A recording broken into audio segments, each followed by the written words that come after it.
Sa mismong gabi ng ika-20 anibersaryo ng kanilang kasal, nadiskubre ni Elisa ang pinakamasakit na katotohanan, ang pagtataksil ng asawa niyang si Ricardo at ang pagnanakaw nito sa kinabukasan ng sarili nilang mga anak.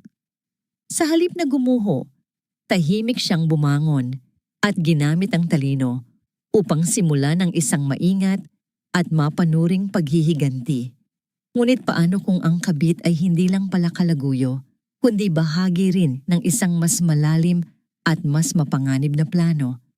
20 taon, 2 dekada, ganoon na katagal mula noong isinumpa ni Elisa Reyes ang kanyang puso at kaluluwa sa iisang lalaki. At ngayong gabi, sa kanilang ika-20 anibersaryo, ginawa niya ang lahat para maging perpekto ito. Ang amoy ng paboritong adobo ni Ricardo ay pumupuno sa bawat sulok ng kanilang malaking bahay sa Makati. Ang mesa ay magarang inayos, kumpleto sa 2 kandilang sumasayaw ang liwanag at isang bote ng mamahaling alak. Sa background, marahang tumutugtog ang kantang Kahit Maputi Na Ang Buhok Ko, ang kantang isinayaw nila sa kanilang kasal. Napangiti si Eliza habang pinagmamasdan ang kanyang obra. Suot niya ang isang simpleng pulang bestida, ang paboritong kulay ni Ricardo sa kanya. Ang lahat ay nakahanda. Siya na lang ang kulang. Hinawakan niya ang kanilang wedding portrait na nakapatong sa isang maliit na mesa sa tabi. Sa litrato, pareho silang nakangiti. Mga matang nangangarap ng isang habang buhay na pagsasama. Ganoon pa rin naman ang nararamdaman niya.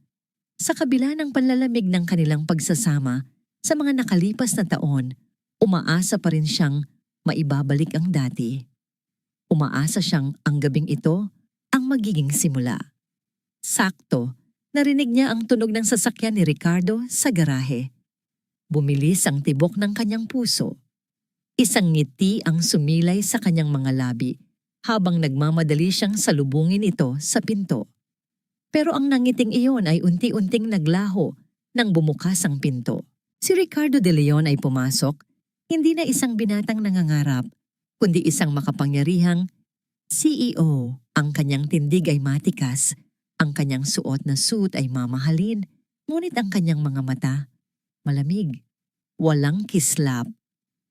Ricky! Bati ni Eliza, ang boses ay may kaunting panginginig. Happy anniversary! Eli! Tipid niyang sagot, ni hindi tumitingin sa kanya. Inilapag niya ang kanyang briefcase sa sahig na tila ba napakabigat nito. Kinalagan niya ang kanyang kurbata. Napansin ni Eliza ang lahat, ang pag-iwas ng tingin, ang kawalan ng halik sa pisngi, ang hindi man lang pagpansin sa ayos niya o sa amoy ng niluto niya. Naghanda ako ng hapunan, sabi ni Eliza. Pilit pinapasigla ang boses, yung paborito mo. Doon lang siya tiningnan ni Ricardo, ngunit ang tingin na iyon ay hindi ang tingin na kanyang inaasahan. Malamig, malayo. Tila ba tinitingnan siya nito na parang isang estranghero. Eliza, kailangan nating mag-usap, sabi ni Ricardo sa isang boses na walang emosyon. Naupo sila sa hapagkainan, ngunit walang sino man ang gumalaw sa pagkain. Ang katahimikan ay nakakabingi. Tanging ang tunog ng kanta at ang pag-iisip ni Eliza ang umalingaw-ngaw. Ano? Ano ang pag-uusapan natin? Tanong niya sa wakas. Hindi na makatiis. Huminga ng malalim si Ricardo. Itinigil niya ang kanyang tingin sa mga mata ng asawa. May iba na ako. Diretsahan niyang sabi. Ang 4 na salitang iyon ay parang isang punyal na itinarak sa puso ni Eliza. Biglang nabingi siya. Ang kanta sa background ay nawala. Ang liwanag ng kandila ay lumabo. Ano? Ang pangalan niya ay Isabel Gomez. Siya ang bago naming marketing director. Pagpapatuloy ni Ricardo, ang boses ay kalmado na parang nag-uulat lang ng business report. Hindi ko ito pinlano, Eli. Nangyari lang. Pero hindi ko na kayang itago pa. Naramdaman ni Eliza ang panginginig ng kanyang mga kamay sa ilalim ng mesa. 20 taon, Ricky. 20 taon. Tapos sasabihin mo lang, Yan sa akin sa mismong anibersaryo natin? Mas mabuti ng ngayon kaysa patagalin pa ang kasinungalingan. Sagot ni Ricardo, walang bakas ng pagsisisi. Pero hindi ako nakikipaghiwalay. Naguluhan si Elisa. Anong ibig mong sabihin? Dito na ipinaliwanag ni Ricardo ang kanyang karumal-dumal na plano, ang kanyang ultimatum. Nais niyang manatili sila bilang mag-asawa sa mata ng publiko, para sa mga bata, para sa imahe ng kumpanya. Ngunit sa likod ng mga nakasarang pinto, kailangang tanggapin ni Elisa ang pagkakaroon ni Isabel sa buhay niya.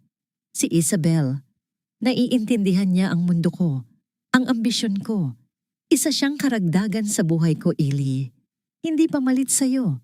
Ikaw ang ina ng mga anak ko. Ikaw ang ginang de Leon. Para kay Elisa, ang bawat salita ay isang sampal, isang insulto. Hindi niya namalayan ang mga luhang dumadaloy na pala sa kanyang pisngi. Ang pinapangarap niyang gabi ay naging isang bangungot. Gusto mong tanggapin ko na may kahati ako sa'yo? Na magpanggap tayong isang masayang pamilya habang ginagawa mo akong isang tanga? Hindi makapaniwalang tanong niya. Gusto kong maging praktikal ka, mariing sabi ni Ricardo. Isipin mo ang mga bata. Isipin mo ang buhay na meron ka. Huwag mong itapon ang lahat ng ito dahil lang sa pride. Pride. Iyon pala ang tingin niya sa 20 taon ng pagmamahal at katapatan niya. Pride. Hindi na kinaya ni Elisa. Dahan-dahan siyang tumayo. Nanginginig ang kanyang kamay na iniabot ang wedding portrait na kanina lang ay buong pagmamahal niyang tinititigan. Ito ba ay pride lang din para sa'yo, Ricky? Tumingin si Ricardo sa litrato at sa isang saglit, nakita ni Eliza ang isang kislap ng kung anong emosyon sa mga mata nito. Ngunit nawala rin ito agad. Napakabata pa natin dyan, sabi lang nito. Sa sandaling iyon, nabitawan ni Eliza ang frame. Ang tunog ng nabasag na salamin ay umalingaw-ngaw sa buong silid. Sinisira ang nakakabinging katahimikan. Ang larawan ng kanilang masayang nakaraan ay nakahandusay na ngayon sa sahig, basag at pira-piraso, katulad ng kanyang puso. Tumayo si Ricardo, inayos ang kanyang suit, tiningnan niya ang basag na frame, pagkatapos ay ang umiiyak niyang asawa na may halong inis sa kanyang mukha. May pupuntahan pa akong importanteng meeting, sabi niya, na para bang walang nangyari. Naglakad siya patungo sa pinto, ngunit huminto bago ito buksan. Hindi niya nilingon si Elisa. May 24 oras ka para mag-isip, Elisa, sabi niya. Ang boses ay may bigat ng isang banta. Huwag kang gagawa ng desisyon na pagsisisihan nating lahat. At sa huling mga salitang iyon, lumabas siya ng pinto. Isinara ito ng may kalabog at iniwan si Elisa na mag-isa sa gitna ng mga piraso ng kanilang nasirang pagsasama. Walang tulog, walang pahinga. Ang gabi ay dumaan na parang isang mahabang bangungot kung saan si Eliza ay gising na gising. Ang bawat tiktak ng orasan sa pader ay parang isang martilyong pumupukpok sa kanyang sentido, paalala ng ultimatum, paalala ng bawat salitang binitiwan ni Ricardo.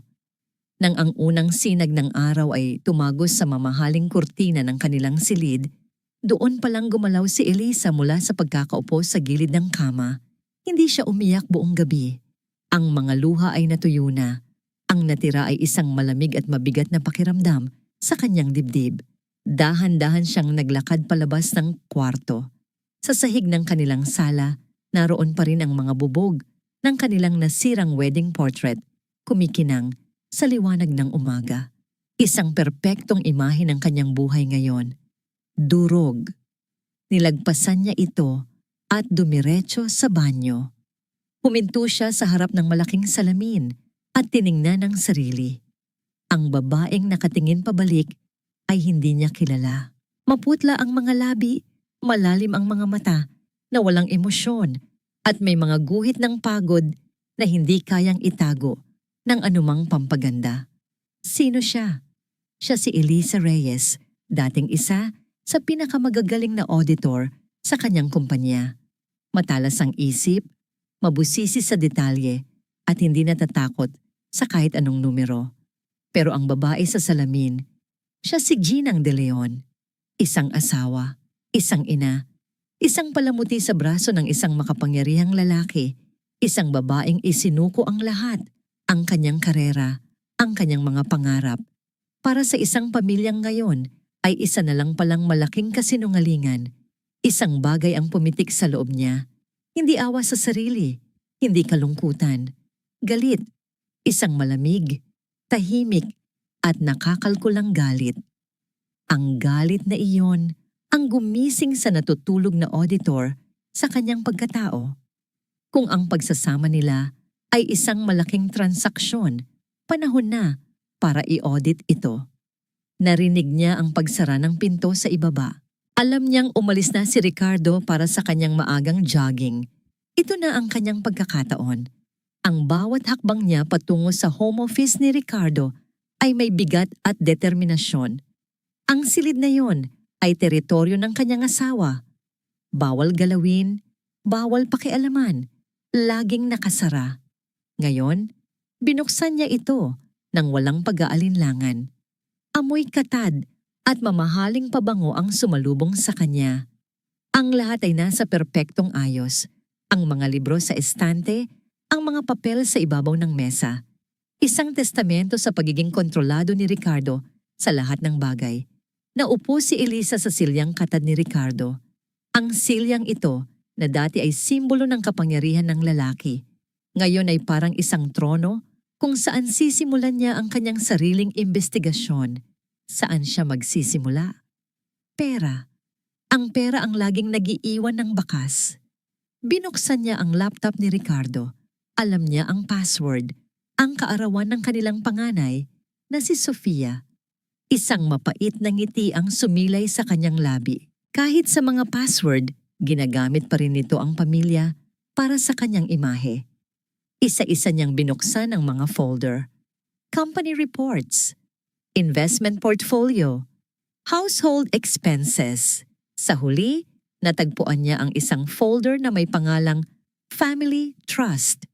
Naroon ang lahat ng bank records, investment certificates, at mga dokumento para sa educational fund ni na Sofia at Anton. Isang pondo na pinag-ipunan nila mula pa noong ipinanganak ang mga bata. Isang pondong paulit-ulit na sinasabi ni Ricardo na sagrado at hindi dapat galawin para sa anumang bagay, maliban sa kinabukasan ng kanilang mga anak. Para sa future ni na Sofia at Anton, iyon ang palagi niyang sinasabi. Binuksan ni Elisa ang pinakabagong bank statement ng educational fund. Tiningnan niya ang mga numero. Pataas, pataas, pataas. Ang resulta ng maraming taon ng masinop na pag-iipon. Ngunit nang marating ng kanyang mga mata, ang huling linya, ang transaksyon mula 2 buwan na, ang nakalipas, huminto ang kanyang paghinga. Withdrawal! Isang malaking withdrawal. Isang halaga na sapat na para makabili ng isang bagong kotse o isang maliit na condominium unit. Ang petsa ng transaksyon ay 2 araw bago opisyal na i-promote si Isabel Gomez bilang marketing director. Ang description, investment transfer. Investment transfer saan? Bulong ni Elisa sa sarili. Hindi dumaan sa kanya ang desisyong ito. Ang pondong ito ay nangangailangan ng pirma nilang dalawa para magalaw. Naramdaman niya ang panlalamig na gumapang sa kanyang buong katawan. Hindi ito pagkakamali ng bangko. Ito ay sinadya. Nag-scroll pa siya sa mga dokumento. Naghahanap. Naghalungkat. Hanggang sa makita niya ang isang kopya ng withdrawal slip. Naroon ang pirma ni Ricardo. At sa ilalim nito, isang pirma na kamukhang-kamukha ng sa kanya. Isang pirma na alam niyang hindi kailanman nagmula sa kanyang kamay. Peke. Humigpit ang pagkuyom ng kanyang kamao sa mouse ng computer. Ang pagtataksil ni Ricardo ay hindi na lang pala tungkol sa ibang babae. Mas malalim, mas marumi. Dinadamay na nito ang kinabukasan ng sarili nilang mga anak. Ang ultimatum kagabi. Hindi lang yon para tanggapin niya ang kabit. Iyon ay para patahimikin siya, para hindi na siya magtanong, para hindi na niya malaman ang pagnanakaw na ginagawa nito. Tumayo siya, nanginginig sa galit at pag-aalala. Kailangan niya ng tulong. Hindi niya ito kayang gawin mag-isa. May isang tao lang siyang naiisip. Isang taong hindi niya nakakausap ng madalas, pero alam niyang hindi siya huhusgahan. Isang taong kasing talas niya pagdating sa mga batas at katotohanan. Kinuha niya ang kanyang telepono. Ang mga daliri ay nanginginig habang hinahanap ang numero sa kanyang contacts. Nang makita niya ang pangalan, pinindot niya ito agad bago pa siya magbago ng isip. Sumagot ito sa pangatlong ring. Hello? Lorna? Bulong ni Eliza, ang boses ay basag at nagmamadali. Eli? Napatawag ka? Ayos ka lang? Ang aga pa ah. Sagot ng kaibigan sa kabilang linya. Bakas ang pagkagulat. Huminga ng malalim si Eliza. Tiningnan niya ang mga numero sa screen ng laptop, ang ebidensya ng isang kasuklam-suklam na krimen. Lorna, kailangan ko ng tulong mo, sabi niya. Ang bawat salita ay may bigat ng kanyang natuklasan. Sa tingin ko ninanakawan ni Ricky ang sarili niyang mga anak. Isang maliit at halos walang taong kapihan sa isang eskinita sa Quezon City ang napili nilang tagpuan. Malayo sa mga lugar na madalas puntahan ng mga tulad nila. Dito, si Eliza Reyes ay hindi si Ginang De Leon. Isa lang siyang ordinaryong babae, nakasuot ng malaking sunglasses at baseball cap, pilit na nagtatago sa mundong kanyang ginagalawan. Pangatlong tasa na niya ng kapeng barako, pero ang pait nito ay hindi kayang talunin ng pait na nararamdaman niya sa kanyang dibdib. Bawat pagpasok ng bagong customer sa pinto ay nagpapakaba sa kanya. Maya-maya pa, isang babaeng may matikas na tindig ang pumasok. Nakasuot ito ng isang itim na blazer, matalas ang mga mata, at bawat hakbang ay may bigat ng awtoridad. Ito si Attorney Lorna Santos, ang kanyang matalik na kaibigan mula pa noong college na ngayon ay isa ng kinatatakutang litigator. Eli, sabi ni Lorna, habang nauupo sa tapat niya. Ang boses ay puno ng pag-aalala. Tiningnan niya ang kaibigan mula ulo hanggang paa. Diyos ko, anong nangyari sa'yo? Sa tanong na yon, gumuho ang pader na pilit itinatayo ni Eliza. Ikinuwento niya ang lahat. Ang perpektong anniversary dinner na naging isang bangungot. Ang malamig na pag-amin ni Ricardo. Ang ultimatum. Ang pangalan ng babae, Isabel. At ang pinakamasaklap sa lahat, ang perang nawawala sa pondo ng mga bata, kasama ang pekeng pirma. Habang nagsasalita si Eliza, nanatiling tahimik si Lorna, ngunit ang kanyang mga mata ay nag-aapoy. Humigpit ang pagkakahawak niya sa kanyang tasa. Nang matapos si Eliza, huminga ng malalim si Lorna, isang hiningang puno ng pinipigilang galit. Hayop siya, maring sabi ni Lorna. Ang bawat salita ay may diin. Pero Eli, kailangan nating alisin muna ang emosyon. Bilang abogado mo, kailangan kong maging prangka. Tumango si Eliza, pinupunasan ng isang takas na luha. Una, ang pag-amin niya tungkol sa affair, verbal lang yan. Sa korte, itatanggi niya yan. Pangalawa, yung pera, malaki yan. Forgery ang kaso dyan, pero kailangan nating patunayan. Paliwanag ni Lorna, ang isip ay gumagana na parang isang makina. Ang kailangan natin ay paper trail, ebidensya na hindi niya kayang itanggi. Paano? Paano ko gagawin yun? Bawat galaw ko sa bahay parang binabantayan. Sagot ni Eliza. Ang boses ay puno ng kawalan ng pag-asa. Hinawakan ni Lorna ang kamay ng kaibigan sa ibabaw ng mesa. Ang kanyang hawak ay mahigpit at nagbibigay lakas. Makinig ka sa akin, Eli. Mula ngayon, hindi ka na ang asawang nagmamakaawa. Isa kang ina na pinoprotektahan ang kanyang mga anak. Gisingin mo ulit yung auditor sa loob mo. Yung babaeng walang takot na maghalongkat ng mga numero, kailangan mo yun ngayon. Nagbigay si Lorna ng mga malinaw na hakbang. Huwag mo siyang kokomprontahin. Magpanggap ka na pinag-iisipan mo ang ultimatum niya. Maging normal ka. Pero sa gabi, kapag tulog na ang lahat, mag-iimbestiga ka. I-access mo lahat ng online accounts ninyo. Bank statements, credit card bills, investment records. I-download mo lahat. Gumawa ka ng kopya. I-email mo sa akin. Paano kung malaman niya? Tanong ni Eliza. Bakas ang takot. Mas matakot ka sa kung anong kaya niyang gawin kapag hindi mo nalaman ang katotohanan. Seryosong sagot ni Lorna. Isang lalaking kayang nakawin ang pera ng sarili niyang mga anak ay kayang gawin ang lahat, Ellie. Huwag mo siyang maliitin. Ang mga salitang iyon ay tumatak sa isip ni Eliza. Nagpaalam sila ni Lorna na may bagong bigat sa kanyang dibdib, ngunit meron na ring maliit na ningas ng pag-asa at determinasyon. Kinagabihan, hinintay niyang marinig ang malalim na paghinga ni Ricardo. Senyales na tulog na ito. Dahan-dahan siyang bumangon at nagtungo sa home office. Ang bawat yabag niya sa sahig ay maingat. Bawat paghinga ay pinipigilan. Naupo siya ulit sa harap ng laptop, armado ng mga payo ni Lorna. Sinimulan niyang sundan ang digital na bakas ng pera. Ngunit habang naghahalongkat siya, isang dokumento sa isang folder na may label na Real Estate Assets ang nakaagaw ng kanyang pansin. Isang loan agreement. Binuksan niya ang file. Ang kanyang mga mata ay nanlaki sa nabasa. Isang mortgage, isang malaking utang sa bangko, at ang collateral ay ang bahay nila. Ang bahay kung saan lumaki ang kanilang mga anak. Ang tahanang binuo niya sa loob ng 20 taon. Ang petsa ng kontrata. 3 buwan na ang nakalipas. Ang layunin ng pautang, business capital. Naramdaman niya ang panunuyo ng kanyang lalamunan. Nag-scroll down siya hanggang sa dulo ng dokumento, sa pahina ng mga lagda. Naroon ang pangalan at pirma ni Ricardo de Leon. At sa tabi nito, ang pangalan niya, Eliza Reyes.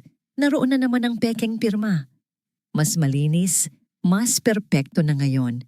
Tila pinagpraktisan. Isang alon ng pagkahilo ang dumaan sa kanya. Hindi lang pala ang kinabukasan ng mga anak niya ang isinugal ni Ricardo. Isinugal din nito ang kanilang tahanan, ang kanilang seguridad.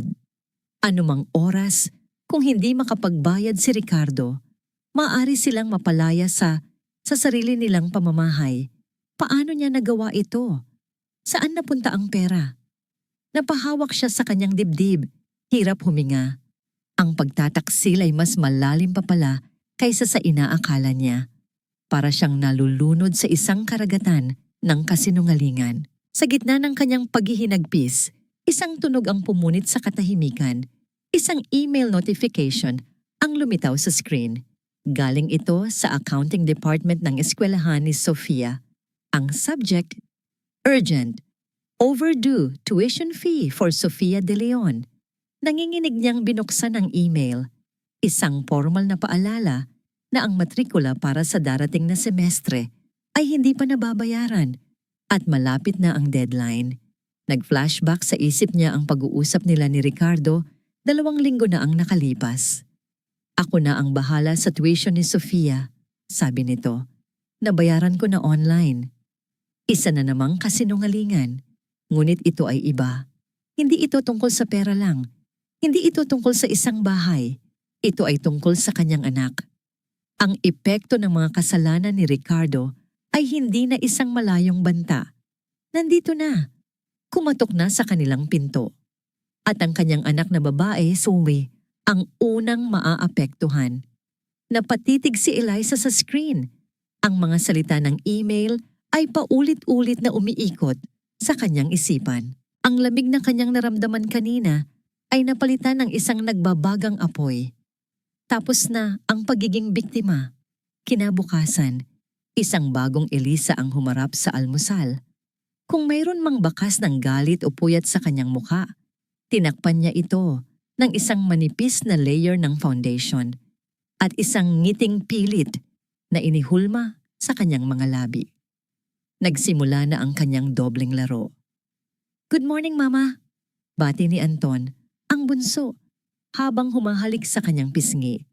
"Good morning, sweetie," sagot ni Elisa. Ang ngiti ay naging totoo sa isang saglit dahil sa pagmamahal sa anak. "Kumain ka na. Baka malate ka sa school." Si Ricardo ay nasa kabilang dulo ng mesa, abala sa pagbabasa ng balita sa kanyang tablet. Tumingin ito sa kanya, isang mabilis na sulyap. "You look better today, Eli," sabi nito, na may bahid ng pag-apruba sa boses. Mali ang kanyang akala.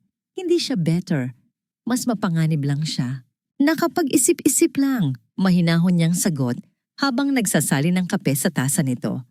Ang kilos ay natural, isang bagay na ginagawa niya sa loob ng 20 taon. Ngunit ngayon, ang bawat galaw ay may kasamang kalkulasyon. "Marami kang punto, Ricky. Kailangan kong isipin ang mga bata." Nakita niya ang pagluwag ng tensyon sa mga balikat ni Ricardo. Ang aroganteng nangiti na nagsasabing, "Sabi ko na nga ba?" Inakala nitong sumusuko na siya. Inakala nitong nanalo na ito. Hayaan niya. Hayaan niyang maging kampante ito sa kanyang pekeng pagkatalo. "Dad, are you coming to my basketball game on Saturday?" Tanong ni Anton, puno ng pag-asa. "We'll see, son. Medyo busy si Daddy sa office," sagot ni Ricardo, hindi man lang inaalis ang tingin sa tablet. "But I'll try." Naramdaman ni Elisa ang kirot para sa kanyang anak. "We'll try." Ang palaging sagot ng isang taong may iba ng prioridad. Nang makaalis na ang mga bata para sa eskwela, naiwan silang dalawa sa katahimikan ng malaking bahay. Ito na ang pagkakataon niya. Kalmado siyang lumapit dito, hawak ang sariling tasa ng kape. "Ricky?" Simula niya, ang boses ay sinadya niyang gawing mahinahon. "Nakatanggap ako ng email galing sa school ni Sofia about her tuition." Tumingin ito sa kanya. Ang kilay ay bahagyang nakakunot sa inis. "Ano ang meron?" "Hindi pa raw bayad. Sabi mo na asikaso mo na?" Bumuntong hininga si Ricardo na parang si Elisa ang pinakamalaking abala sa kanyang umaga. Siguradong may problema lang sa bank transfer. Ang bagal ng sistema nila. Huwag mo nang problemahin yan. Pero malapit na ang deadline, Ricky. Baka mapaalis siya sa listahan. Sa wakas, ibinaba nito ang tablet. Kinuha nito ang wallet mula sa bulsa ng pantalon, dumukot ng isang itim na credit card, at walang seremonyang inihagis ito sa ibabaw ng mesa. Gumawa ito ng isang matinis na tunog sa salamin. "Oh, ayan," sabi nito. Ang boses ay may bahid ng galit. "Bayaran mo na para matahimik ka. Just tell me how much." Hindi kumurap si Elisa. Tiningnan niya ang credit card na parang isang piraso ng basura. Ito na pala ang halaga niya. Ang halaga ng pag-aalala niya bilang isang ina. Isang piraso ng plastic na kayang lutasin ang lahat. Dahan-dahan niyang kinuha ang card. Hindi siya nagsalita. Tumango lang siya. Ang katahimikan niya ang kanyang sandata. Ang katahimikan niya ang nagbigay diin sa kahihihiyang dapat sana ay nararamdaman nito. Tumayo si Ricardo. "May board meeting ako. Baka gabihin ako ng husto. Huwag mo na akong hintayin sa hapunan." "Sige," sabi lang niya. "Mag-iingat ka." Habang pinagmamasdan niya itong papalayo, alam na niya. Ang board meeting ay si Isabel. Ang gabi na ay ang kanilang oras. Kinahapunan.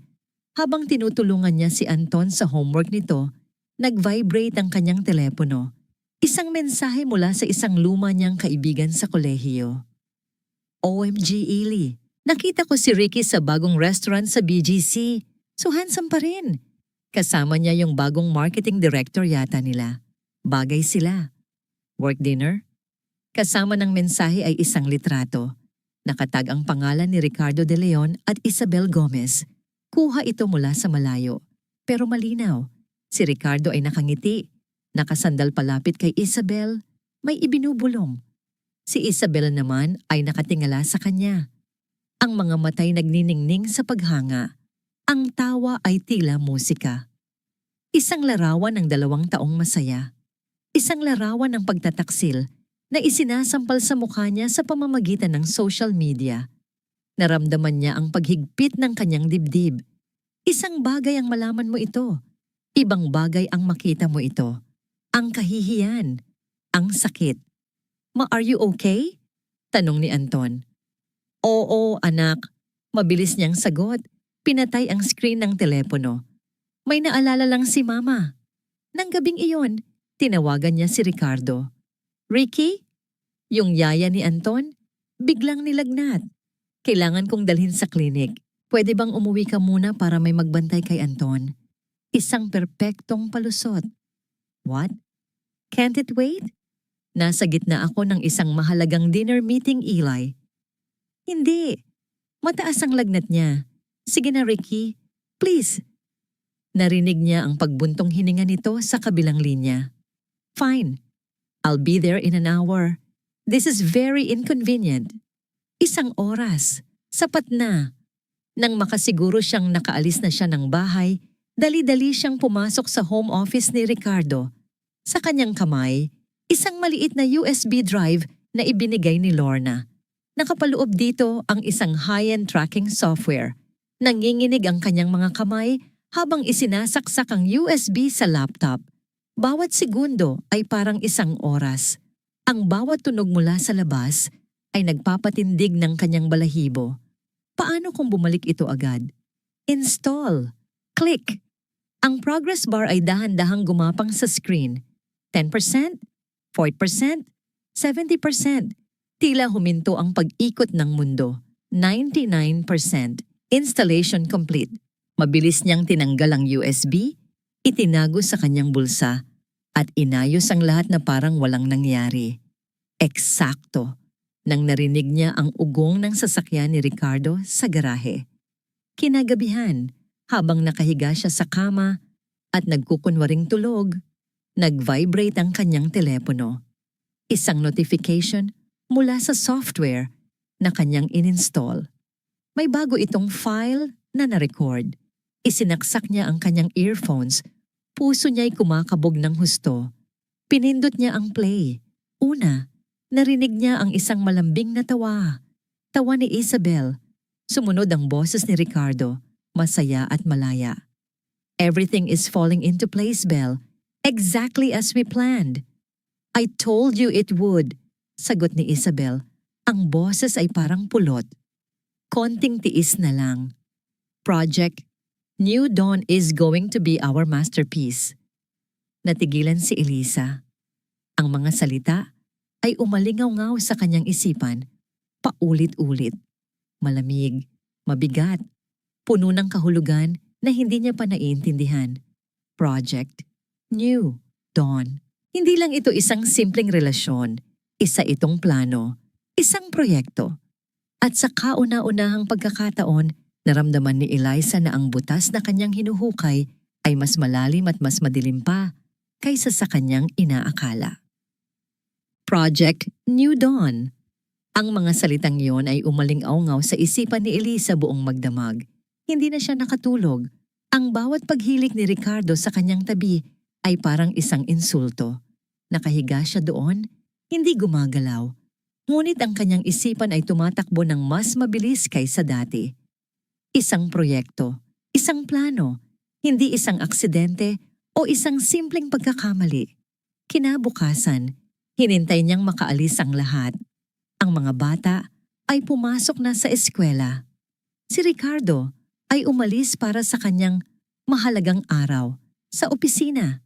Nang ang katahimikan na lang at ang mahinang ugong ng aircon ang natira, bumalik siya sa lungga ng kalaban, ang home office ni Ricardo.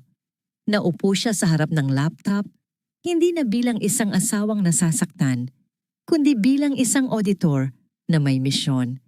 Kailangan niyang malaman kung ano ang Project New Dawn. Gamit ang kanyang dating kaalaman sa corporate research, sinimulan niya ang paghahalungkat online, hindi sa social media, sa mga database ng gobyerno, sa website ng Department of Trade and Industry at ng Securities and Exchange Commission. Nag-type siya ng iba't ibang kombinasyon. New Dawn Realty, Walang lumabas. New Dawn Holdings, wala rin. Nag-isip siya. Si Ricardo ay arogante. Gusto niya laging may koneksyon sa kanyang pangalan. Sa kanyang prestige, sinubukan niya ang isang huling pagkakataon. New Dawn Prestige Properties Inc. Bingo. Isang bagong korporasyon na irehistro 3 buwan na ang nakalipas. Ang puso ni Elisa ay nagsimulang kumabog ng mabilis. Dahan-dahan niyang ni-click ang link para sa mga detalye ng kumpanya. Lumabas ang General Information Sheet. Ang kanyang mga mata ay mabilis na sinuri ang dokumento. Nature of business, real estate development, primary address, isang unit sa isang bagong high-end condominium sa BGC. At pagkatapos, ang listahan ng mga incorporators, ang mga pangalan na magpapatigil sa kanyang mundo. Ricardo De Leon, Chairman of the Board, Isabel Gomez, President and CEO. Napatitig siya sa screen. Ang hangin ay tila naubos sa kanyang baga. Ang pangalan ni Isabel Gomez nakatitik sa itim at puti sa isang opisyal na dokumento ng gobyerno. Hindi lang siya kabit, kasosyo siya. Isang malamig na pakiramdam ang gumapang sa kanyang likuran. Ito pala ang dahilan. Ito ang dahilan kung bakit kailangan siyang manahimik. Ito ang dahilan para sa ultimatum. Hindi lang ito isang relasyon sa gilid. Ito ay isang plano para palitan siya. Hindi lang sa kama ni Ricardo, kundi sa buong buhay nito. Isang bagong liwayway na wasi. Na walang puwang para sa kanya. Ngayon, kailangan niyang sundan ng pera. Binuksan niya ang isa pang window sa browser. Sa kaliwa, ang dokumento ng New Dawn Prestige Properties. Sa kanan, ang mga bank statement na na-download niya ilang gabi na ang nakalipas. Ang statement ng Educational Fund nina Sofia at Anton at ang kontrata ng pagkakasangla ng kanilang bahay. Isa-isa niyang tinugma ang mga petsa at halaga. Ang auditor sa loob niya ay walang awang nagkalkula. Ang 5 milyong pisong withdrawal mula sa pondo ng mga bata. Ang petsa, eksaktong isang araw bago ang petsa ng incorporation ng New Dawn Prestige. Ang halaga, eksaktong tumutugma sa nakasaad na initial paid-up capital sa ilalim ng pangalan ni Ricardo. Ang 20 milyong pisong nakuha mula sa pagkakasangla ng kanilang bahay. Ang petsa, 1 linggo pagkatapos ng incorporation. Ang halaga, eksaktong tumutugma sa entry na additional stockholder investment na nakapangalan din kay Ricardo. Walang duda, bawat sentimo ng ninakaw na kinabukasan ng kanyang mga anak, bawat piraso ng seguridad ng kanilang tahanan, ay ipinuhunan sa isang bagong buhay na itinatayo ni Ricardo kasama ang kanyang bagong babae. Isang nag-aapoy na galit ang pumuno sa kanyang dibdib. Napakainit na halos hindi na siya makahinga. Ang ginawa ni Ricardo ay hindi na lang pagtataksil sa isang asawa. Ito ay pagtataksil sa isang ama. Dahan-dahan siyang tumayo, parang isang robot, at naglakad palabas ng opisina. Dumiretso siya sa kwarto ni Sofia. Nakita niya ang mga libro nito sa arkitektura na nakakalat sa mesa. Ang mga pangarap nitong magdisenyo ng magagandang gusali. Sunod, pumasok siya sa kwarto ni Anton. Nakita niya ang basketball sa sahig, ang poster ng paborito nitong players sa pader. Ang mga pangarap na ito, ang mga inosenteng pangarap na ito, ang tinutustusan sana ng perang walang awa nitong kinuha. Hinaplos niya ang unan sa kama ni Sofia. Inayos niya ang kumot sa kama ni Anton. Dito, sa katahimikan ng mga silid ng kanyang mga anak, nanumpa siya sa kanyang sarili. Hindi na siya iiyak. Hindi na siya magiging biktima. Hindi ko hahayaang sirain niya kayo. Bulong niya sa hangin. Hindi ko hahayaang mawala ang lahat ng ito. Bumalik siya sa laptop, hindi na dahil sa galit, kundi dahil sa isang malamig at matalas na determinasyon. Kung ito ay isang audit, kailangan niyang tapusin. Kailangan niyang malaman ang lahat. Muli niyang tiningnan ang mga dokumento ng New Dawn Prestige. Hindi lang ang mga incorporators. Sinuri niya ang bawat attachment. Ang listahan ng mga contractors, ang mga paunang suppliers, karamihan ay mga pangalan ng kumpanyang hindi niya kilala.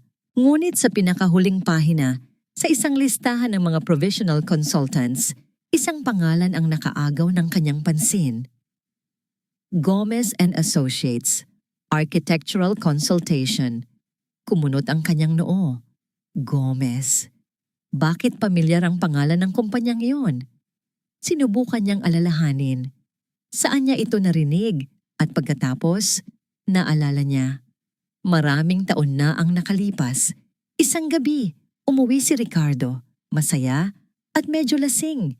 Nagmamayabang tungkol sa isang business deal. May nabanggit itong pangalan. Isang partner na kanyang na-outsmart. Isang kumpanyang nalugi dahil sa isang desisyon na ginawa niya. Gomez and Associates. Ang puso ni Elisa ay biglang kumabog ng kakaiba. Isang pamilyar na pangalan mula sa nakaraan. Isang kakatuwang pagkakataon. O baka, hindi ito pagkakataon? Tamagoy, Gomez and Associates. Ang pangalan ng kumpanyang iyon ay hindi maalis sa isip ni Elisa. Para itong isang pamilyar na multo mula sa nakaraan. Isang pangalang narinig na niya, ngunit hindi niya matukoy kung saan at kailan. Ang pagkakabanggit nito sa mga dokumento ng New Dawn ay hindi niya mapalagay. Hindi ito nararamdaman na isang simpleng pagkakataon. Kinailangan niyang malaman. May isang tao lang siyang naisip na maaaring makasagot sa kanyang mga tanong. Isang taong matagal nang wala sa kumpanya, ngunit naging anino ni Ricardo sa loob ng halos 3 dekada. Hinalungkat niya ang isang lumang leather-bound na address book sa ilalim ng kanilang kama, isang relikya mula sa panahong hindi pa uso ang mga smartphone. Doon, sa ilalim ng letrang P, nakita niya ang pangalan, Nestor Pineda, ang dating driver at personal assistant ni Ricardo. Nagretiro ito 5 taon na ang nakalipas. Dala ang telepono, nagtungo si Elisa sa pinakamalayong bahagi ng hardin, sa ilalim ng isang malaking puno ng mangga, kung saan sigurado siyang walang makakarinig. Nanginginig niyang idinayal ang numero. Hello? Sagot ng isang medyo may edad ng boses sa kabilang linya. Mang Nestor? Si Elisa po ito. Elisa de Leon. Nagkaroon ng sandaling katahimikan. Ma'am Eli, kayo po pala. Kamusta na po kayo? Ang tagal na po nating hindi nagkikita. Ang boses ni Mang Nestor ay puno ng respeto at halatang pagkagulat. Mabuti naman po ako, Mang Nestor. Kayo po, kamusta na? Sabi ni Eliza. Pilit pinapakalma ang sarili. Pasensya na po sa biglaang pagtawag. Mayroon lang po sana akong itatanong. Isang bagay mula sa nakaraan. Ano po yun, ma'am? Kung kaya ko pong sagutin. Huminga ng malalim si Eliza. May naalala po ba kayong kumpanya na nagngangalang Gomez and Associates? Naging partner po ba ni Ricky iyan noon? Ang masayang tono ni Mang Nestor ay biglang naglaho. Napalitan ito ng isang mabigat na katahimikan. Nang magsalita siyang muli, ang kanyang boses ay bumaba. Halos isang bulong. Ma'am Eli, bakit niyo po naitanong yan? Matagal na pong kwento yan. Mahalaga po, Mang Nestor. Please, pakiusap ni Elisa. Narinig niya ang pagbuntong hininga ng matanda sa kabilang linya. Ang Gomez and Associates, pag-aari po yan ni Architect Alberto Gomez. Naging partner sila ni Sir Ricky sa isang malaking proyekto. Isang kondominium sa Pasig. Matagal na po iyon, mga 10 taon na mahigit ang nakalipas. Anong nangyari sa partnership? Tanong ni Elisa. Ang puso niya ay kumakabog na. Ma'am, si Architect Gomez po, mabait na tao. Masyadong nagtiwala. Malungkot na, sabi ni Mang Nestor. Ang kwento po, ginamit daw ni Sir Ricky ang mga plano at contact ni Architect Gomez para makakuha ng sarili niyang deal sa mga investor. Iniwan niya sa ere, si Architect Gomez, baon sa utang. Nalugi po ang Gomez and Associates, nawala ang lahat sa kanya. Parang may malamig na kamay na humaplos sa batok ni Elizabeth. Ang kwentong naalala niya. Na-outsmart. Ang pagmamayabang ni Ricardo. Ito pala yon. Diyos ko, bulong ni Elisa. Anong nangyari kay Alberto Gomez? Hindi na po nakabangon, ma'am. Nabalitaan ko na lang po. Inatake sa puso. 1 taon matapos malugi ang kumpanya niya. Mayroon po siyang isang anak na babae. Napakaganda at napakatalinong bata. Naawa po ako sa batang yon. Biglang nawalan ng lahat. Isang anak na babae. Biglang nanuyo ang lalamunan ni Eliza. Mang Nestor, ano pong pangalan ng anak niya? Hindi ko po sigurado, ma'am. Pero parang Belle o baka Annabelle? Basta po parang ganoon. Bakit po, Ma'am Eli? Hindi na nasagot ni Elisa ang tanong. Salamat po, Mang Nestor. Maraming salamat po sa impormasyon. Binaba niya ang telepono. Ang kanyang kamay ay nanginginig na parang isang dahon. Belle. Isabel. Dali-dali siyang bumalik sa loob ng bahay, sa harap ng laptop. Ang kanyang mga daliri ay mabilis na nag-type sa search bar. Alberto Gomez, Architect Bankruptcy. Gomez and Associates Lawsuit. Lumabas ang mga link sa mga lumang business news articles. Binuksan niya ang isa. Isang formal na ulat tungkol sa pagbagsak ng isang dating promising na kumpanya. Pamilyar ang mga detalye, tugma sa kwento ni Mang Nestor. Nagpatuloy siya sa pag-scroll, naghahanap ng mas personal na kwento, at doon niya nakita. Isang link mula sa isang feature section ng isang online magazine na may pamagat na The Architect's Broken Dream. Nag-load ang page. Isang luma at medyo malabong litrato ang bumungad sa kanya. Isang lalaking nasa mid-40s, payat. Ang mga mata ay walang buhay at puno ng kalungkutan. Si Alberto Gomez. At sa tabi nito, nakahawak sa braso ng kanyang ama, ay isang batang babae. Mga 12 taong gulang. Nakatali ang buhok, suot ang isang simpleng bestida. Ang mukha ay bata pa, ngunit ang mga mata. Ang mga mata. Napatakip si Elisa sa kanyang bibig para pigilan ang isang sigaw. Ang mga mata ng batang iyon ay hindi nagpapakita ng takot o lungkot. Nagpapakita ito ng isang malamig na determinasyon, isang nagbabagang galit na hindi nababagay sa kanyang edad. Ang mga matang iyon, kilalang kilala niya ang mga matang iyon. Ito ang mga matang nakita niya sa litrato kasama ni Ricardo sa restaurant. Ito ang mga matang nakangiti sa kanya sa corporate events. Ito ang mga mata ni Isabel Gomez. Ang lahat ng piraso ng palaisipan ay biglang nagkabit-kabit sa kanyang isipan sa isang nakakakilabot na paraan. Ang paglapit ni Isabel kay Ricardo, ang pag-ibig na nabuo, ang project New Dawn, ang paggamit sa pera ng mga anak niya at ng bahay nila para pondohan ito. Binuksan niya ang isa pang tab at hinanap ang litrato ni Isabel kasama si Ricardo. Inilagay niya ang 2 imahe sa kanyang isipan, magkatabi. Ang batang babae na nawalan ng lahat at ang babaeng handa ng kunin ang lahat. Ang malamig na pakiramdam ay naging yelo na bumalot sa kanyang buong katawan. Bigla niyang naintindihan. Ang ultimatum ni Ricardo ay hindi lang isang pagtatapat. Isa itong bitag. At hindi lang si Elisa ang biktima. Si Ricardo mismo ay isang tau-tauhan lamang sa isang mas malaki at mas matagal ng planong laro. Napatitig siya sa litrato ng batang si Isabel at sa unang pagkakataon, nakaramdam siya ng takot hindi lang para sa sarili niya, kundi para na rin kay Ricardo.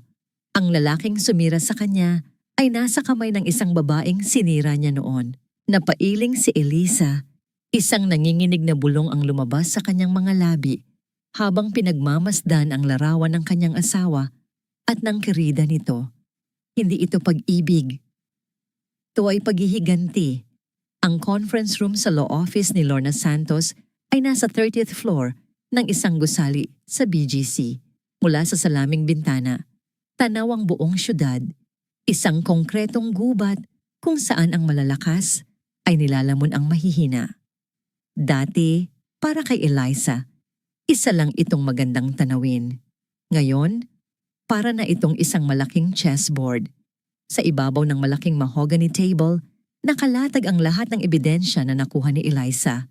Ang bank statements, ang peking loan agreement, ang incorporation papers ng New Dawn Prestige, at sa gitna ng lahat, nakaprint ang 2 litrato. Ang larawan ng batang si Isabel Gomez kasama ang kanyang ama, at ang litrato ni Isabel ngayon nakangiti sa tabi ni Ricardo. Tahimik na pinag-aralan ni Lorna ang bawat papel. Ang kanyang mukha, na karaniwang prangka at walang emosyon, ay nagpapakita ng hindi maitatagong pagkabigla at paghanga. In all my years as a lawyer, Eli, ito ang pinakakomplikado at pinakabrilyanteng revenge plot na nakita ko. Sabi ni Lorna sa wakas, napapailing. This Isabel Gomez is not just a mistress. She's a master strategist. Ginagamit niya ang kasakiman at ego ni Ricardo laban sa kanya. At ang asawa mo, bulag na sumusunod sa kanya, diretso sa sarili niyang hukay. Hindi siya biktima, Lorna. Maring sabi ni Eliza, ang boses ay malamig at walang bahid ng awa para kay Ricardo. He made his choice a long time ago. Nang nakawan niya ang mga anak namin, nang sirain niya ang pamilya ni Isabel. I agree, sagot ni Lorna. Pero binabago nito ang lahat. Ang kaso mo, ang diskarte natin. May 2 kang kalaban dito, Ailey. Si Ricardo, ang halimaw na kilala mo. At si Isabel, isang multo na hindi mo alam kung ano ang susunod na gagawin. Ang tanong ngayon ay, ano ang gagawin mo sa impormasyong ito? Sumandal si Eliza sa kanyang upuan. Ang isip ay lumilipad. Ito na nga ang tanong na bumabagabag sa kanya mula pa kagabi. Kung ilalabas niya ang lahat, pareho silang babagsak. Ngunit si Isabel ay naghihiganti para sa kanyang ama. Siya naman ay lumalaban para sa kanyang mga anak. Magkaiba ang kanilang motibo, ngunit iisa ang kanilang target. Kung sasabihin ko kay Ricardo ang tungkol kay Isabel, anong mangyayari? Tanong ni Eliza. He'll panic. Mabilis na sagot ni Lorna. He might try to liquidate everything. Itatago niya ang pera. Itatanggi niya ang lahat. Mas magiging mahirap para sa atin na habulin ang ari-arian. Magiging mas magulo. Isa pa, baka balikan ka niya. Desperado na siya. So hindi ko dapat sabihin. Sa tingin ko, hindi pa sa ngayon. Sabi ni Lorna, ang kanyang mga daliri ay nagtambol sa mesa. Isipin mo, Eli, sa ngayon, si Isabel ang alas mo. Hindi niya alam na alam mo. Pwede mong gamitin ang plano niya para sa sarili mong kapakanan. Isang ideya ang biglang nabuo sa isip ni Eliza. Isang mapanganib, ngunit matalinong ideya. Hahayaan ko siyang ituloy ang plano niya. Dahan-dahang sabi ni Eliza, ang kanyang mga mata ay nag-aapoy sa isang bagong determinasyon. Hahayaan ko siyang ilubog si Ricardo. Hahayaan ko siyang kunin lahat ng pera mula sa New Dawn. At kapag nasa bingit na ng pagbagsak si Ricardo, kapag akala ni Isabel na nanalo na siya, doon ako papasok. Tumingin si Lorna sa kanya, ang mga mata ay naniningkit sa pag-unawa. You'll expose them both. Sa tamang panahon, gagamitin mo ang paghihiganti niya bilang entablado para sa sarili mong hustisya. Eksakto. Kumpirma ni Eliza. Ang kailangan ko lang ay ang perpektong lugar at perpektong oras. At bigla, naalala niya ang isang bagay. Isang engranding event na pinaghahandaan ng De Leon Holdings. Isang gabi kung saan naroon ang lahat ng mahahalagang tao sa kanilang mundo. Ang 30th anniversary ng De Leon Holdings, bulong ni Eliza. Gaganapin yan sa susunod na buwan. Magbibigay ng malaking speech si Ricardo. Naroon ang buong board of directors, ang mga kliyente, ang media. Isang mabagal na ngiti ang sumilay sa labi ni Lorna.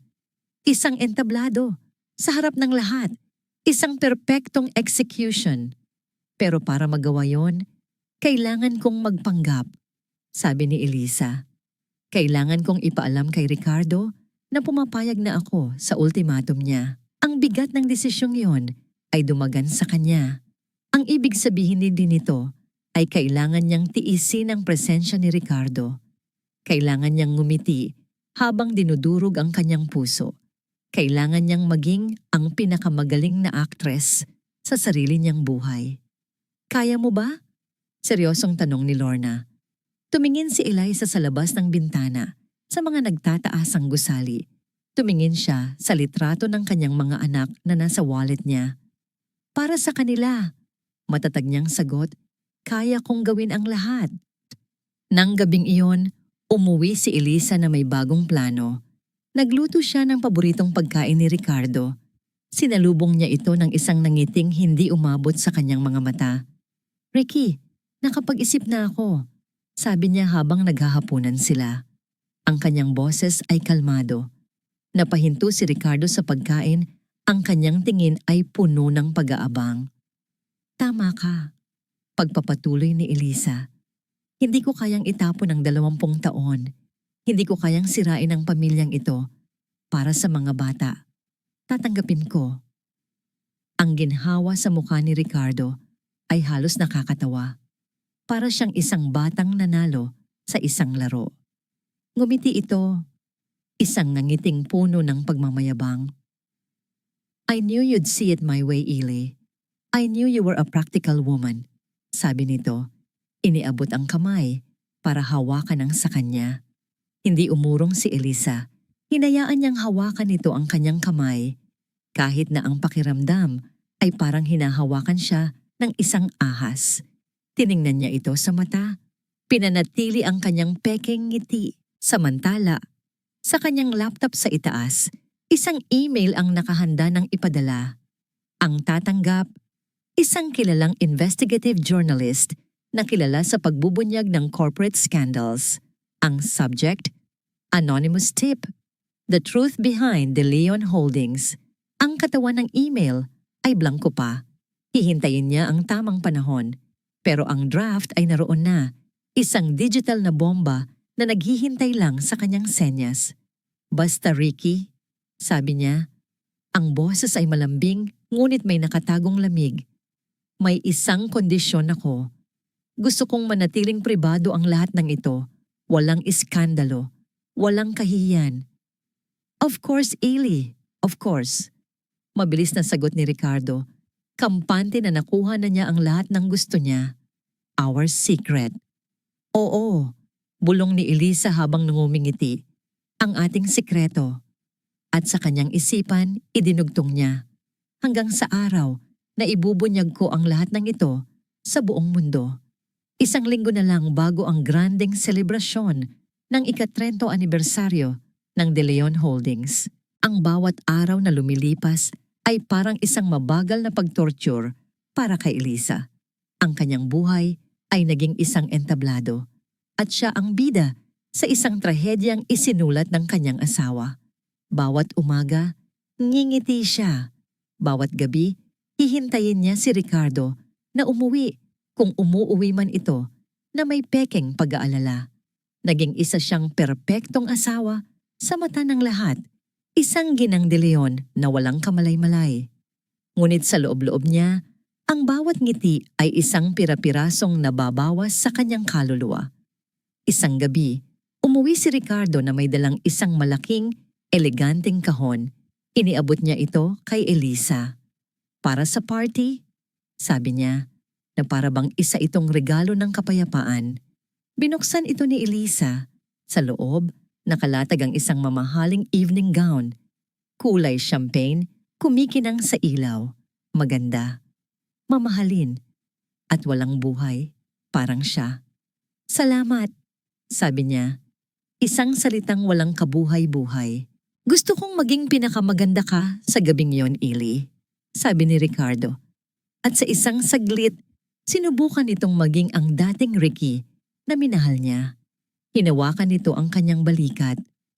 It's our night, a testament to our partnership. Partnership. Napakabigat ng kahulugan ng salitang yun ngayon. Gusto niyang matawa, gusto niyang sumigaw, pero sa halip ngumiti lang siya. Salamat Ricky, maganda nga. Nang gabing iyon, hindi mapakali si Elisa. Nagpunta siya sa kusina para uminom ng tubig. Habang pabalik siya sa kanyang silid, napansin niyang bahagyang nakabukas ang pinto ng kwarto ng kanyang panganay. Na si Sofia, may naririnig siyang mahinang paghikbi. Dahan-dahan niyang itinulak ang pinto. Nakita niya si Sofia, nakaupo sa kanyang study table, nakayuko, ang mga balikat ay nanginginig. Sofia, anak, anong problema? Mahinang tanong ni Elisa. Nag-angat ng tingin si Sofia. Ang kanyang mga mata, na karaniwang puno ng sigla ng isang tinedyer, ay namumugto at puno ng kalituhan. Mama, narinig ko po kayo ni Papa kanina. Bulong nito. Nagtatalo na naman po kayo. Palagi na lang siyang wala. Palagi ka na lang malungkot. Ang mga salita ng kanyang anak ay parang mga kutsilyong tumusok sa puso ni Eliza. Hindi niya namalayan na ang sakit na pilit niyang itinatago ay nakikita na pala ng kanyang mga anak. Ang peking kandang ngiti niya ay hindi pala sapat para takpan ang katotohanan. May problema po ba, Ma? Si Papa, may iba na po ba siya? Ang tanong na yon na binitiwan ng kanyang inosenteng anak ang sumira sa lahat ng natitirang depensa ni Elisa. Niyakap niya si Sofia ng mahigpit at doon, sa dilim ng silid, sa harap ng kanyang anak, ang mga luhang matagal na niyang pinipigilan ay bumuhos na parang isang sirang dam. Hindi na siya si Eliza ang auditor. Hindi na siya si Elisa ang strategist.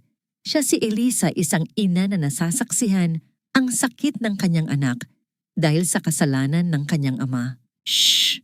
Tahan na anak, sabi niya habang hinahaplos ang buhok ni Sofia. Kahit anong mangyari, mahal na mahal kayo ni Mama.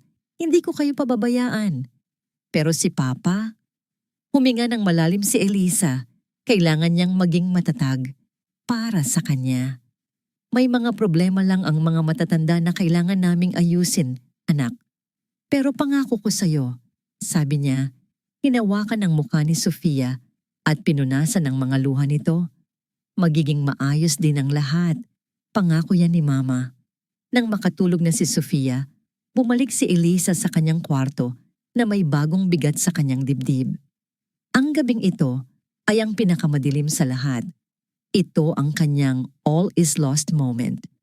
Ang kanyang plano, ang kanyang paghihiganti ay hindi na lang tungkol sa pera o sa bahay. Ito ay tungkol sa pagbawi sa kapayapaan ng kanyang mga anak. Ito ay tungkol sa pagtiyak na ang mga luhang ito ni Sofia ang magiging huli. Naupo siya sa kanyang sariling study table. Sa ibabaw nito, naroon ang champagne-colored na gown, kumikinang. At sa tabi nito, isang maliit, itim na USB drive. Ang gown, ang simbolo ng kanyang kasinungalingan.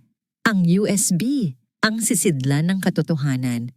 Hinawakan niya ang USB, malamig, mabigat. Puno ng mga dokumento, mga audio recording, mga litrato. Puno ng kapangyarihan para sirain ang isang lalaki, ang ama ng kanyang mga anak. Sa isang saglit, nag-alinlangan siya. Kaya niya ba itong gawin? Kaya niya bang maging dahilan ng pagbagsak ng kanilang ama?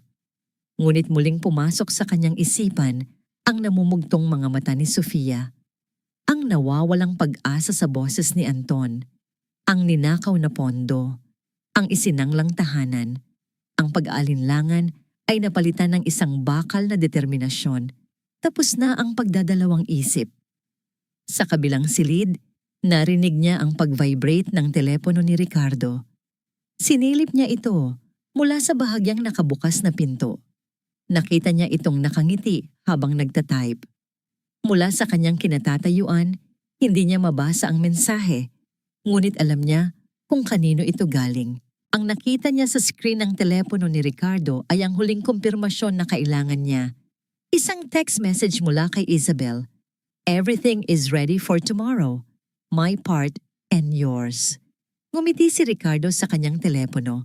Isang ngiting puno ng kasakiman at tagumpay. Walang kamalay-malay na mula sa dilim.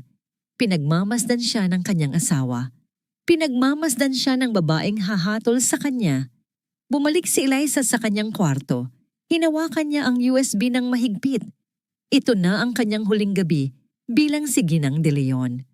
Bukas, sa harap ng lahat, ipapakilala niya kung sino talaga si Eliza Reyes.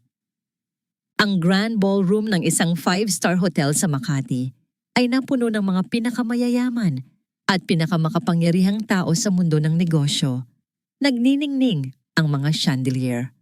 Umaapaw ang champagne.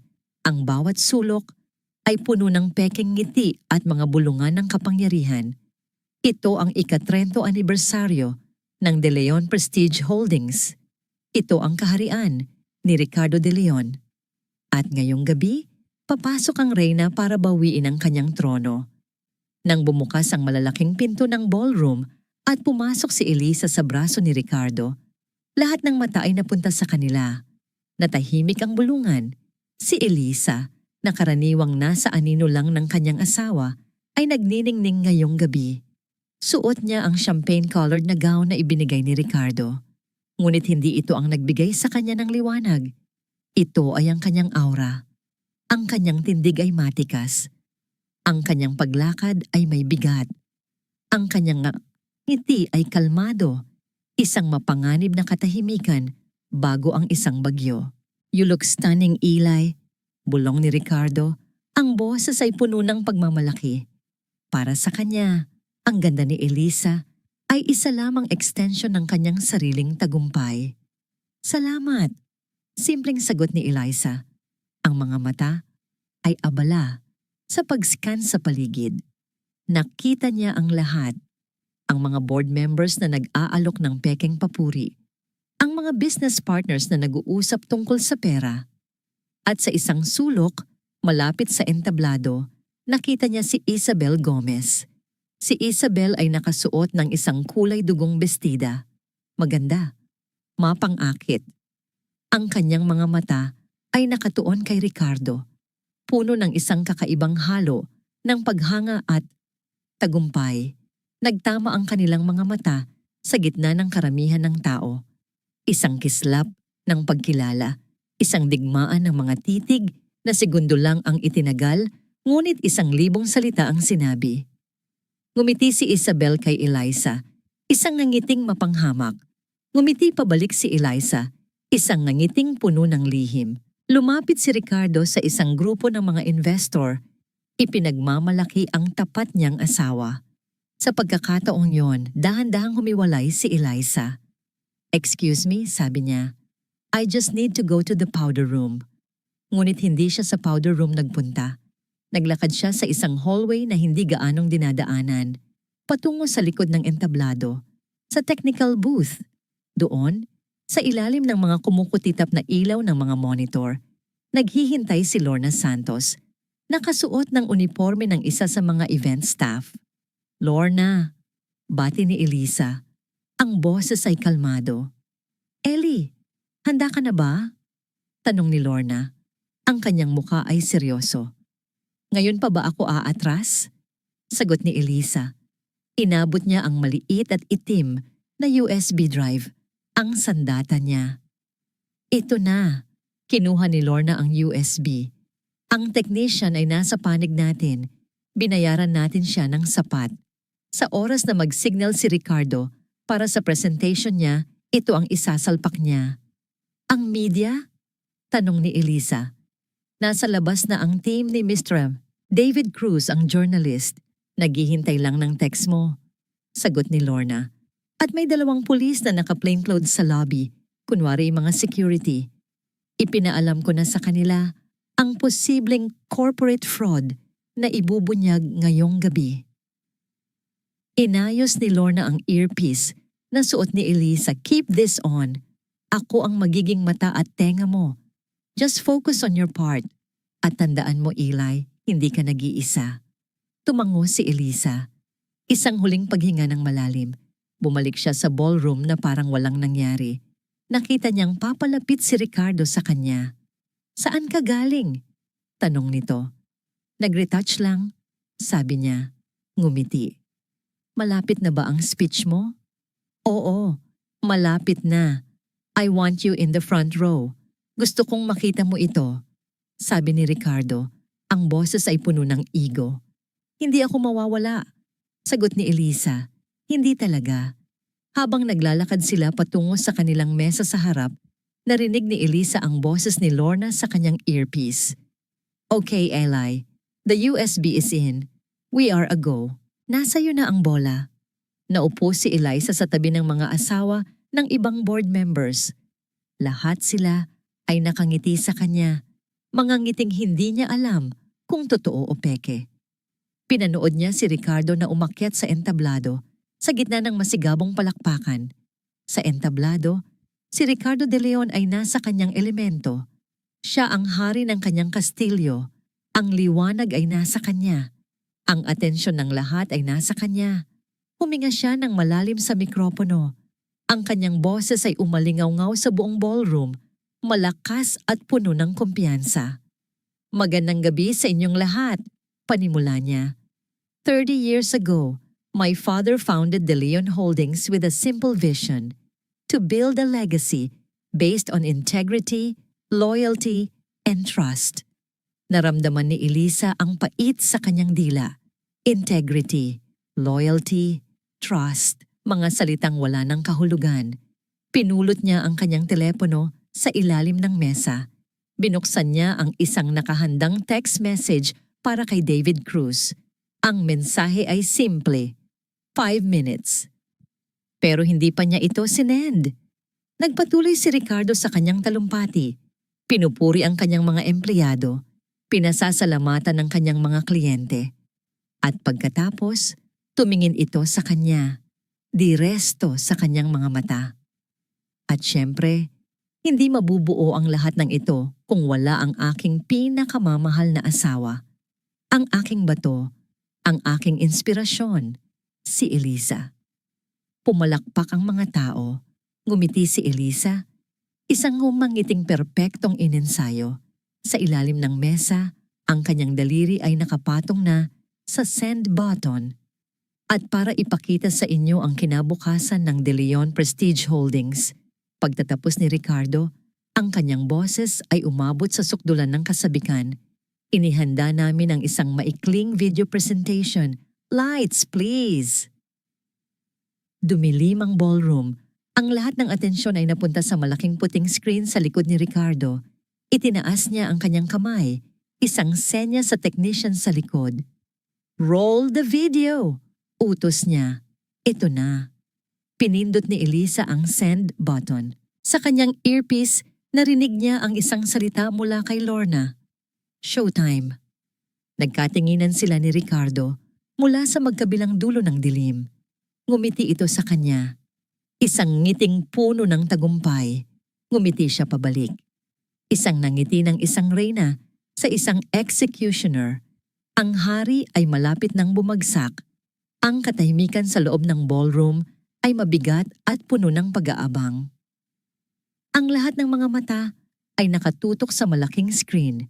Naghihintay sa video ng tagumpay ng De Leon Holdings. Si Ricardo de Leon ay nakatayo sa entablado.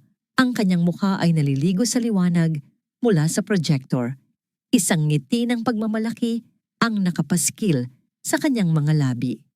Ngunit hindi isang corporate logo ang lumabas sa screen. Ang unang imahe na bumungad ay isang kopya ng bank statement. Malinaw, hindi maikakaila. Ang educational fund nina Sofia at Anton de Leon at naka-highlight sa kulay pula ang isang malaking withdrawal, 5 milyong piso. Isang kolektibong paghinga ng pagkalito ang narinig mula sa mga manunood. Ang nangiti ni Ricardo ay bahagyang natigilan. Kumunot ang kanyang noo. Lumingon siya sa technical booth na may halong inis. Akala niya isang simpleng pagkakamali lang. Ngunit sumunod ang isa pang imahe. Ang withdrawal slip, ang pirma ni Ricardo. At sa ilalim nito, ang pekeng pirma ni Elisa Reyes. Dito na nagsimula ang bulungan. Ang kalituhan ay napalitan ng pag-uusisa. Ang mukha ni Ricardo ay nagsimulang mamutla. Ang pagmamalaki ay napalitan ng unang butil ng takot. "Stop the presentation!" Sigaw niya sa mikropono. Ang boses ay may bahid na ng panginginig. "There's been a mistake!" Pero huli na ang lahat. Sumunod na lumabas sa screen ang loan agreement. Ang pagkakasangla ng kanilang tahanan, 20 milyong piso. At muli, ang huwad na pirma ni Elisa. Ang bulungan ay naging isang malakas na ugong. Ang mga tao ay nagsimulang magtayo at magturo sa screen. Ang mga cellphone ay nagsimulang maglabasan, kumukuha ng litrato, nagre-record. Nanginginig na ngayon si Ricardo. Ang kanyang mga mata ay nagpalipat-lipat mula sa screen patungo sa mga mukha ng kanyang mga board members na ngayon ay nakatingin sa kanya nang may pagdududa at pagkasuklam. Sa gitna ng kaguluhan, isang spotlight ang biglang bumukas at tumutok sa harap ng entablado. Doon, dahan-dahang tumayo si Elisa Reyes mula sa kanyang upuan.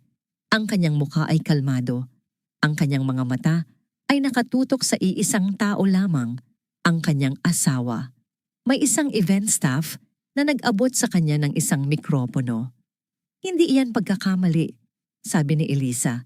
Ang kanyang boses na pinalakas ng sound system ay malinaw at matatag.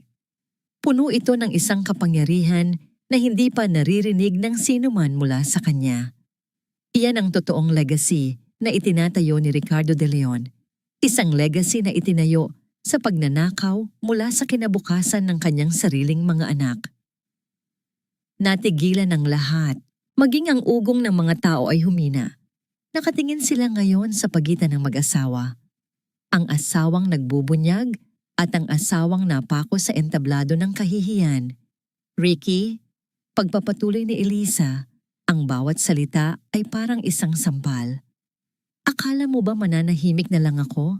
Akala mo ba hahayaan kong sirain mo ang pamilyang ito para lang sa kasakiman mo?"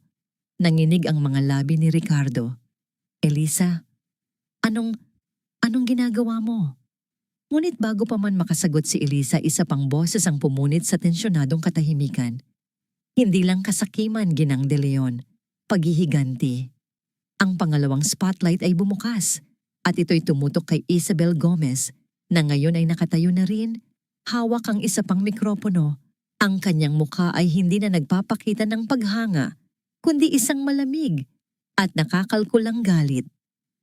"Ang perang kinuha niya sa inyo," sabi ni Isabel. Ang kanyang tingin ay parang mga punyal na nakaturo kay Ricardo. "Ay ipinuhunan niya sa aming kumpanya, ang Project New Dawn. Akala niya, ito ang aming bagong simula. Ang hindi niya alam, ito ang katapusan niya." Naglabas si Isabel ng sarili niyang mga dokumento. Ipinapakita sa mga kamera na ngayon ay nagmamadaling lumapit. Pero hindi lang yan ang ninakaw niya. 10 taon na ang nakalipas, ninakaw din niya ang mga plano, ang mga kliyente, at ang kinabukasan ng aking ama, si Architect Alberto Gomez, na nagtulak sa kanya sa pagkalugi at maagang kamatayan. Isang malakas na gasp ang narinig mula sa mga tao. Ang kwento ay mas malaki pa pala kaysa sa inaakala nila. "Ako ang anak niya!" Sigaw ni Isabel. Ang mga luha ng galit ay tumutulo na sa kanyang pisngi. "At sa loob ng 1 taon, pinaniwala ko ang lalaking ito na mahal ko siya. Pinaniwala ko siyang ako ang kanyang bagong liwayway, habang ang totoo, ako ang kanyang takip silim." Sa puntong yon, ang mga pinto ng ballroom ay bumukas ng malakas. Pumasok ang mga unipormadong pulis kasama ang mga plainclothes officers at sa likod nila, si David Cruz at ang kanyang camera crew. "Ricardo De Leon, you are under arrest for charges of fraud, forgery, and embezzlement," sabi ng isang pulis habang paakyat sila sa entablado. Tuluyan nang gumuho ang mundo ni Ricardo. Napaluhod siya sa entablado. Ang kanyang mamahaling suit ay nagusot. Ang kanyang mukha ay puno ng hindi makapaniwalang pagtingin. Ang hari ay wala ng korona. Hinawakan siya ng mga pulis sa braso at pinusasan. Habang idinadaan siya palabas, napahinto siya sa tapat ni Elisa. Ang kanilang mga mata ay nagtagpo sa huling pagkakataon bilang mag-asawa. Wala nang galit sa mga mata ni Elisa. Awa. At paglaya. Bakit, Eli? Halos pabulong na tanong ni Ricardo. Dahil sa mga anak natin, sagot ni Elisa. Isang bagay na matagal mo nang kinalimutan. Dinala na ng mga pulis si Ricardo palabas sa gitna ng mga flash ng kamera at nagkakagulong mga tanong mula sa mga reporter. Ang perpektong gabi niya ay naging isang circus ng kanyang sariling pagbagsak. Sa gitna ng kaguluhan, nilapitan ni Eliza si Isabel, ang dalawang babae, ang asawa at ang kerida, ang biktima at ang naghiganti ay nagkaharap. Tiningnan ni Isabel si Elisa, ang galit sa kanyang mukha ay napalitan ng isang pagod na respeto. Hindi ko alam na alam mo, sabi ni Isabel. Mas marami kang hindi alam tungkol sa akin, sagot ni Elisa. Nagkaroon ng sandaling katahimikan sa pagitan nilang dalawa. Isang pag-unawa sa sakit na pareho nilang pinagdaanan dahil sa iisang lalaki. Ngayon, sabi ni Isabel, patas na tayo. Tumalikod siya at nagsimulang maglakad palayo. Nawawala sa gitna ng nagkakagulong mga tao. Isang multo na sa wakas ay nakamit na ang kanyang kapayapaan. Naiwan si Eliza na nakatayo sa gitna ng ballroom, sa gitna ng mga piraso ng kanyang dating buhay. Tapos na ang laban. Ngayon, sisimulan na niya ang paghilom. 6 na buwan ang lumipas. Ang iskandalo ng De Leon Holdings ay unti-unti nang humupa, naging isa na lamang alaala sa mabilis na pag-ikot ng balita. Ngunit para kay Elisa, ang 6 na buwan na yon ay isang mahabang paglalakbay mula sa mga guho ng isang nasirang buhay patungo sa pagbuo ng isang bago.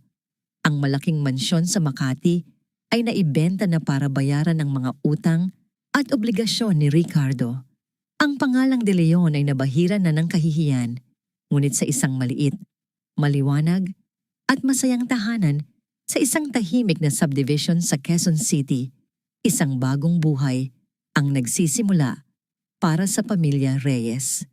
Mas masarap pa tong sinangag mo kaysa doon sa luto ni Yaya dati.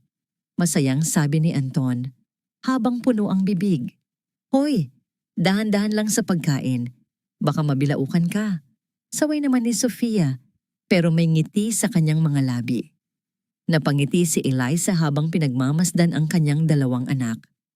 Ang bigat sa kanilang mga balikat ay nawala na. Ang pilit na katahimikan sa kanilang dating hapagkainan ay napalitan na ng tawanan at totoong kwentuhan. Dito, sa mas maliit nilang bahay, mas maluwag ang kanilang paghinga. Pagkatapos ng mabilis na legal na proseso na naging mas madali dahil sa dami ng ebidensya, na ibigay kay Elisa ang diborsyo at ang buong kustodya sa mga bata. Nakuha rin niya ang isang malaking bahagi ng natitirang legal na ari-arian bilang danyos. Hindi ito kasing laki ng dati, pero sapat na. Higit pa sa sapat. O sige na, may late na kayo sa school, sabi ni Elisa.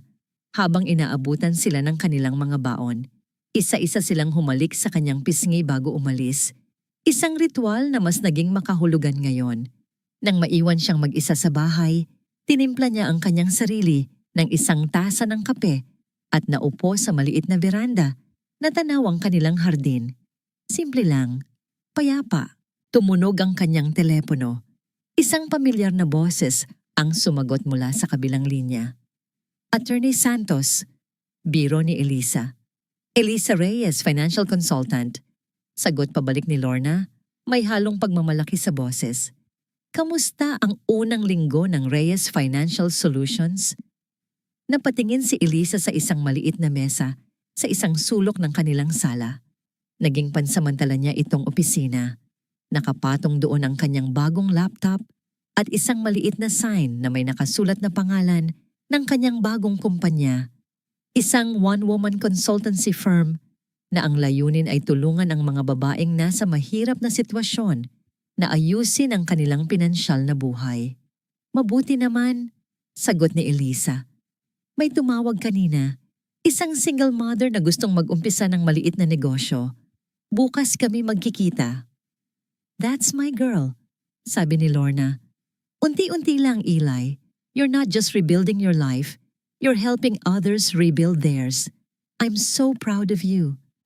Naramdaman ni Eliza ang init sa kanyang puso. Salamat, Lorna, sa lahat-lahat. Pagkatapos ng kanilang pag-uusap, kinuha ni Elisa ang dyaryo na iniwan sa gate kaninang umaga. Sa business section, isang maliit na artikulo ang nakaagaw ng kanyang pansin. Ricardo de Leon, sentenced to 15 years in prison. Tinitigan niya ang pangalan. Dati, ang pangalang yan ang kanyang buong mundo. Ngayon, isa na lang itong paalala ng isang buhay na kanyang iniwan. Wala ng galit, wala ng sakit, tanging isang pakiramdam ng pagtanggap. Sa tabi ng dyaryo, may isang sobre na walang pangalan ng nagpadala. Dumating ito sa koreo kahapon. Binuksan niya ito muli. Sa loob, isang business card lang. Siwagnus Security Solutions, Digital Forensics and Investigation. At sa likod nito, isang sulat kamay na mensahe sa eleganteng pagsulat. Kung kailangan mo pang maghanap ng iba pang katotohanan, ay. Napangiti si Elisa. Isabel, hindi niya alam kung ano ang nangyari dito pagkatapos ng gabing yon. Naglaho ito na parang bula. Dala ang hustisya para sa kanyang ama. Itinago ni Eliza ang card. Hindi niya alam kung kakailanganin niya ito. Pero alam niyang sa mundong ito, ang pagkakaroon ng mga kaalyado sa mga hindi inaasahang lugar ay isang mahalagang bagay. Dinala niya ang kanyang tasa ng kape at lumabas sa hardin. Hinaplos niya ang mga dahon ng bagong tanim niyang mga rosas. Ang araw ay sumisikat, ang hangin ay sariwa. Hindi na siya si Ginang de Leon, ang asawang nabubuhay sa anino. Hindi na siya ang biktimang umiiyak sa dilim. Siya si Elisa Reyes, isang ina, isang kaibigan, isang survivor, isang negosyante, isang babaeng binuo muli ang kanyang sarili mula sa mga pira-pirasong iniwan ng pagtataksil. At sa wakas, pagkatapos ng napakatagal na panahon, masasabi niyang malaya na siya. Tumingala siya sa langit. Ipinikit ang kanyang mga mata at dinama ang sikat ng araw sa kanyang mukha. Ito ang kanyang bagong simula. Ito ang kanyang bagong liwayway. At sa pagkakataong ito, siya at siya lamang ang may hawak ng pagsulat ng kanyang kwento. Sa huling yugto ng kwento ni Elisa, malinaw na ang pagtataksil ay maaaring sumira ng isang pamilya. Ngunit hindi nito kailanman kayang sirain ang isang babaeng mulat sa kanyang halaga. Ang mga lihim na itinago ni Ricardo, ang pagnanakaw sa kinabukasan ng kanyang mga anak at ang kasakiman sa likod ng kanyang nangiti ay tuluyang nabunyag sa liwanag ng katotohanan. Sa dulo, ang panlilinlang ay bumagsak sa sarili nitong bigat at ang gumawa ng masama ay humarap sa kapalit ng kanyang mga ginawa. Higit pa sa paghihiganti, ang kwento ni Elisa ay tungkol sa muling pagbangon. Mula sa isang asawang sugatan, siya'y naging isang ina at babaeng matatag na piniling itayo muli ang buhay na may dangal at kalayaan. Ipinapaalala ng kwentong ito na ang kabutihan ay may gantimpala at ang hustisya, kahit mabagal, ay dumarating.